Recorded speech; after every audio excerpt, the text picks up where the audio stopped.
राम ने क्या किया अपने माता पिता के लिए, जरा सुन लीजिएगा। राम ने कभी किसी को नहीं माना। अरे राम को माँ ने वनवास दे दिया, राम वनवास जाने वाले हैं। और उस समय जब राम कैकेयी के पास आया ना, कैकेयी मैया को प्रणाम किया। दशरथ जी धरातल पर बिछड़े हुए पड़े हुए थे, राम राम रट रहे थे। राम जी जैसे गए, कहा कि माँ ये क्या हुआ, बताओ ना। माँ ने कहा कि राम तो चाहो तो अपने पिता को टहला सकते हो, तो चाहो तो बुला सकते हो, और तो चाहो तो सुला सकते हो। राम जी ने कहा कि मैया स्पष्ट बताओ ना, तू कहना क्या चाहती हो। कहा कि राम कि तापस वेश विशेष उदासी 14 बरस राम वनवासी। कहा कि हे राम, तुम्हारी राजगद्दी के जगह पर मैंने भरत को राजगद्दी दे दिया और तुम्हारे लिए 14 वर्ष वनवास मांगी हो। राम जी रोए नहीं, राम जी मुस्कुराए हैं। पढ़ लीजिएगा रामायण को। राम जी मुस्कुराया, कहा माँ तो धन्य है, तुम्हारा जीवन धन्य है। माँ तूने बड़ा अच्छा किया, माँ तूने बहुत अच्छी की है। और लिखने वालों ने लिख दिया, राम जी ने कह दिया कि सुनो जननी। क्या कहा? जननी कहा। आज हम लोग जाते हैं ना, हमारी बेटी, हमारी बहन, हमारी माँ अगर दुर्गा जी के मंदिर में जाती है, भगवती जी की मंदिर में जाती है, आंचल लेकर के प्रणाम करती है, ये जगत जननी माँ है। कोई अपने सासू माँ को आंचल लेकर के प्रणाम नहीं किया है। कितने घर में आज बूढ़ी माँ रो रही है, कितने घर में आज बूढ़े पिता रो रहे हैं। एक पिताजी गया है, इनका सेवा हुआ है, लेकिन मैं इनके माध्यम से आप लोगों को एक संदेश देना चाहता हूँ। उस देवी माँ के मंदिर में जाते जननी कहते हैं, लेकिन राम जी अपनी सतौली मैया कैकेयी को कह रहे कि हे माँ कि सुनो जननी। कैकेयी मैया को जननी कह दिया कि सुनो जननी, सोई सुत बर भागी, अजे पितु मातु बचन अनुरागी। हे माँ, वही पुत्र तो भागवान है, बरागवान है, चरित्रवान है, गुणवान है, पहलवान है, दयावान, विद्यावान है, गारीवान, बंगलावान है। बोले कौन? जो अपने माता पिता के वचन का पालन करता है, जो अपने माता पिता का सेवा करता है। कि मातु पिता प्रभु अरे गुरु के बानी, बिनहि विचार करो शुभ जानी। भैया तुम्हें नहीं पछताना पड़ेगा। राम ने अपनी माँ को जननी कह दिया हो, जगत जननी कह दिया। माँ तो जगदम्बा है, लक्ष्मी है, सरस्वती है, जननी है। अरे उस माँ को याद कीजिए, उस पिता को याद कीजिए जिन्होंने हमारा रचना किया है। अगर माँ पिता ना होती तो ये शरीर बनता क्या? माँ का रज और पिता का बिरज ना मिलता तो ये शरीर नहीं बनता। लेकिन आज लोग सवाल करता है अपने पिता से, बाहरी जवाना सवाल करता है कि आपने हमारे लिए क्या किया।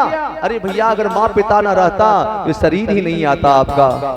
उस माँ पिता का आदर कर लीजिए। जिस घर में माँ पिता की आदर होती है, सत्कार होता है, उस घर में भगवान स्वयं अपने चरणों से टहल करके देखने आते हैं। और जहाँ माँ पिता की आदर नहीं होते, सम्मान नहीं होते, हम तो भैया हरीक मन से चिल्ला करके गाते, भैया मर गया पिताजी। और मर जाने के बाद लोग रोते हैं, कर्ता बन जाते हैं, सेंट छिड़कते हैं। जो कभी अपने जीवन में अपने पिता को सेंट ना लगाया होगा, अपने हाथों से एक गिलास पानी ना पिलाया होगा, अपने हाथों से कभी पिता के चरणों को ना दबाया होगा, वो आदमी सेंट लगाता है। मर जाने के बाद लाश को चाहे गंगा में बहा दो, यमुना में बहा दो, या किसी नाली में बहा दो, या जला दीजिए या फेंक दीजिए, एक बार भी नहीं कहेगा बेटा मुझे ये यहाँ ले चलो। एक बार नहीं कहेगा। उसे सेंट लगाते, अगरबत्तियां दिखाते हैं। हम तो कहते हैं मर गया कर्ता बनते हैं।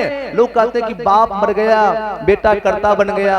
आप नमक नहीं खाना, पहले माँ पिता के लिए निकाल दीजिएगा भोजन, उसके बाद अपना भोजन कीजिएगा। मैं एक आध्यात्मिक दर्शन दे रहा हूँ आप लोगों के बीच, मानिएगा नहीं मेरी बात को। अगर मानने लायक नहीं होगा तो बिल्कुल नहीं मानिएगा, लेकिन मैं आप लोगों को धक्का दे रहा हूँ। कर्ता बन गया, पिता के लिए भोजन निकालते हैं। पिता मरा हुआ है, पत्तल पे भोजन निकाल दिया, फिर अपने भोजन करते हैं। चेतावनी दे रहा हूँ, यही काम अगर हम पहले कर लेते, पत्नी को हिदायत कर देते कि अगर घर में भोजन बना है पहले मेरे बाबूजी को, पिताजी को पहुंचा दो, फिर मर जाने के बाद निकालना नहीं पड़ेगा।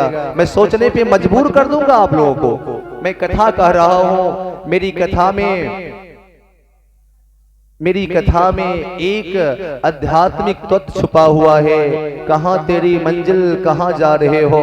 हमारे राजेंद्र बाबू चले गए प्यारे, अभी हम लोग सेब, संतरा, अंगूर का जूस, बेदाना का निकाल ले, 10 लीटर निकाल करके चलिए उस सारा पर उछल देते हैं। क्या उस आत्मा को मिल जाएगा? मरते समय अगर एक गिलास जूस आपने पिला दिया, बूढ़ी माँ का कदर कर दिया, बूढ़े पिता का कदर कर दिया, बेटा चिरंजीवी रहो, बेटा आयुष्मान भवः, बेटी सुहागवती भवः, दुनिया के सारे आशीर्वाद देने वाले। मंदिर जाते हैं, थोड़ा विरोध कर रहा हूं, मैं मंदिर का पुजारी हूं, रात दिन मूर्ति का पूजा करता हूं, फिर भी विरोध कर रहा हूं। मंदिर में जल चढ़ाते चढ़ाते बूढ़े हो गए, मंदिर में जाते जाते पांव में फोके पड़ गए, बुखार लग गया, छाले पड़ गए, लेकिन एक बार भी महादेव नहीं कहा कि बेटा तू खुश रहो। अगर किसी को कह दिया है तो बता दीजिए, लेकिन बूढ़ी माँ के पास जाइए, बूढ़े पिता के पास जाइए, एक बार प्रणाम कर लीजिए। चाहे कितना आप दिल दुखाया होगा, कितनी बार आप दिल को तोड़े होंगे, लेकिन एक बार जरूर कहेगा बेटा खुश रहो, बेटा आनंद रहो। दुनिया की सबसे बड़े मंदिर हमारे घर में है, दुनिया का सबसे बड़ा दौलत हमारे घर में है। माँ पिता से बढ़कर के संसार में ना कोई गुरु है, ना कोई भगवान है। माँ पिता के बाद ही कोई गुरु है, कोई भगवान है। ये मैं नहीं कहता, पढ़िए रामायण को, मेरी बात को मत मानिए। मैं एक बात अगर बोलूंगा तो नाप तौल करके बोलूंगा, वेद के रहित बात को बोलूंगा, गीता, रामायण और मैं पुराण से बात आप लोगों को दे रहा हूं। पढ़िए रामायण को कि मात पिता प्रभु गुरु के वाणी, अब नहीं विचार करो शुभ जानी। पहले माता पिता प्रभु गुरु, क्या नंबर में अब है? पढ़ लीजिएगा वेद को, यजुर्वेद में लिखा है कि मातृदेवो भव, पितृदेवो भव, आचार्य देवो भव, अतिथि देवो भव। 4 देवता है संसार में, और सबसे बड़ा देवता कौन है? माँ पिता, उसके बाद गुरु, उसके बाद अतिथि। लेकिन आज गुरु महाराज अगर चला आएगा तो दोनों पति पत्नी फूली लोटा थारी निकालेंगे और कहेंगे कि चलिए गुरु बाबा आया है, चरणामृत उतार लीजिए। मैं गुरु परंपरा से हूं, थोड़ा विरोध कर रहा हूं। कहा गुरु महाराज आया, दोनों पति पत्नी चरणामृत उतारा, आंचल से गुरु के चरणों को पूछा। लेकिन जो माँ जो पिता हमारे लिए महल बनाया, अपनी सूखी रोटी खा करके बिल्डिंग बना दिया, जमीन जायदाद को बचा करके रखा, जो छोटे से हमें बड़े बना दिया, पढ़ा लिखा करके होशियार बना दिया, कभी अपनी माँ का चरण धोया, कभी अपने पिता के चरणामृत को घर में छीटा। मर जाने के बाद बहू कहती कि बाबूजी जा रहे हैं, अब चरणामृत उतार लीजिए, अब घर में छीट लीजिए, कोई लाभ नहीं मिलेगा, मंदिर में ना मिलेंगे। गाले हो भाई, गीत गाले, समय के पास कर रहल चाहिए 1 घंटा निवेदन। मंदिर में ना मिलेंगे, गुरुद्वारे में ना मिलेंगे,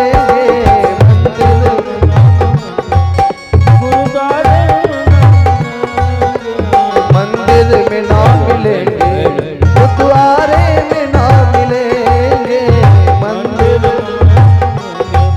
गुरुद्वारे में ना मिलेंगे। मेरे भाई लोग गा रहा होगी, ना मंदिर में भगवान मिलेगा, ना गुरुद्वारे में मिलेगा, ना ईसाई घर में मिलेगा, ना गिरजा घर में मिलेगा, ना मस्जिद में मिलेगा। बोले भगवान कहाँ है?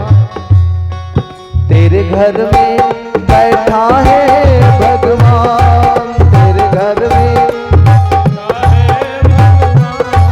तेरे घर में बैठा है भगवान, तेरे घर में बैठा है भगवान। कर ले माता जी को प्रणाम, कर ले पिताजी को प्रणाम, कर ले माता जी को प्रणाम, कर ले पिताजी को प्रणाम। जय हो श्री राधे।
निवेदन है